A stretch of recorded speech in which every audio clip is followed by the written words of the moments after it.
tells of a young man who was very shy and quiet. They say long ago there was a woman that he loved very much, but because of his shyness, he could never speak to her. They say one day he had prayed to the Creator, asking if there was a way he could capture the attention of this woman. One night, the Creator came to him, told him to go south of his village to an old willow tree and create these round hoops. And through these hoops, create a dance that would show her all the beauties of life that surrounds her, and how all these things are connected to form the world we live in. At the end of the dance, it captured the heart of the woman. This is the story of life and creation, the hoop dance.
Thank you. What you just seen right now is known as the American Indian house hoop dance. This style of old Indian dance is originally hundreds of years old, born in the village of the Taos, where a young man's dream. Through this style of dance, our older people use hoops, creating images, showing respect to all living life. But some of our older people, they say that originally this was a very old dance, a courtship.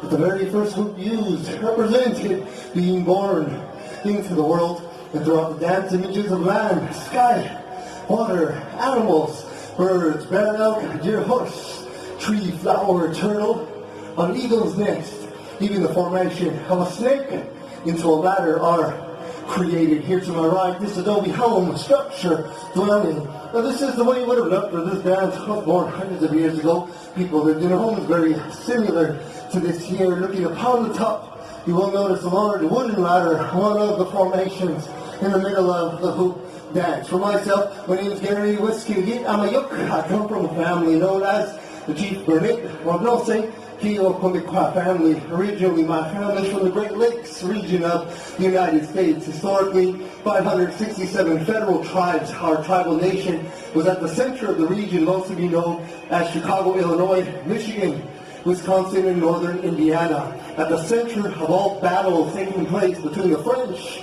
British, and American people, eventually power in numbers, my family was relocated as prisoners of war at gunpoint to Kansas. Today we are one of 4 federal tribes in Kansas, known as the Prairie Man Potawatomi Indian Reservation, where family tribe today reside.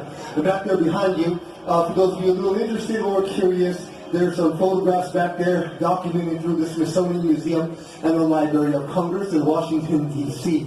In those photographs, they're all pictures of my family, my father, grandfather, great-grandparents, and grandmothers back home on the reservation where they lived. My grandparents, every single one of them, very well noted, documenting chiefs and leaders in American history during the shaping of the United States. That's the reason why so many photographs are taken of my family, as historians and native anthropologists were looking to document the forced assimilation of American Indians through the early 20th century. The feathers that you are looking at here on stage, the visual of the American Indian, these are eagle feathers. Now, eagle feathers in the United States are very regulated. They're actually extremely illegal. You're not allowed to sell them, not allowed to buy them. Today, they are protected by the federal government under jurisdiction of the United States Fish and Wildlife Service. Today, ever caught selling or buying these feathers on the black market, you can actually go to prison for a very long time. Native American people have used them for literally thousands of years as a form of prayer for Native Alaskan communities all the way down to the tip of South America and Mexico. These feathers from birds are like antennas reaching up to the heavens above. In 1962, the United States eagle was put on the endangered species list. During that time, most Americans did not know or realize that it was a federal law. Native Americans were not allowed to practice religious ceremony freely.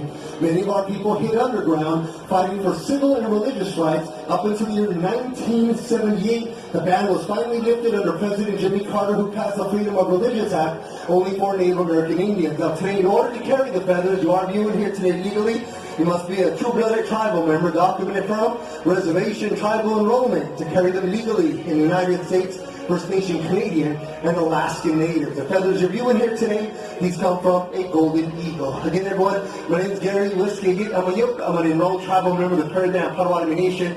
I'm here in Kansas. If you would like to look into my family a little bit more, you can look our family up in a very small documentary through Sundance, also through National Geographic's under my family's name, Smoke That Travels. Here in Knott's Berry Farm, what you observe on this stage at any time, any performer, is not ceremonial, it is social. As we invite all of you, the beautiful cultures around the world, to bring friendship, harmony, and healing. We thank you so much for being here tonight. If you have any questions about anything, please feel free to ask. I do bring up a lot of times, every day I do get asked many questions, and today I've been getting asked repeatedly, again, about three main things: the world of casinos. Is it true that all Native Americans have them?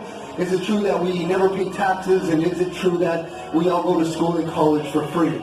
I tell everyone all the time, please do not believe any of these things. It's actually very inaccurate. There's 567 federal tribes. If you do know anything about making money, I tell everyone location, location, location. It is true there are a few of our tribes that are doing very, very well because of this and strategic movement of business. Most tribes actually live in a lot of poverty. Even in 2019, many tribes in the southwest region, they don't even have running water nor electricity. If you do have any questions about these things, please feel free to ask me after the show. Again, everyone, thank you so much for your time. Please have a great, wonderful day with your families here at Knott's Berry Farm. Thank you very much.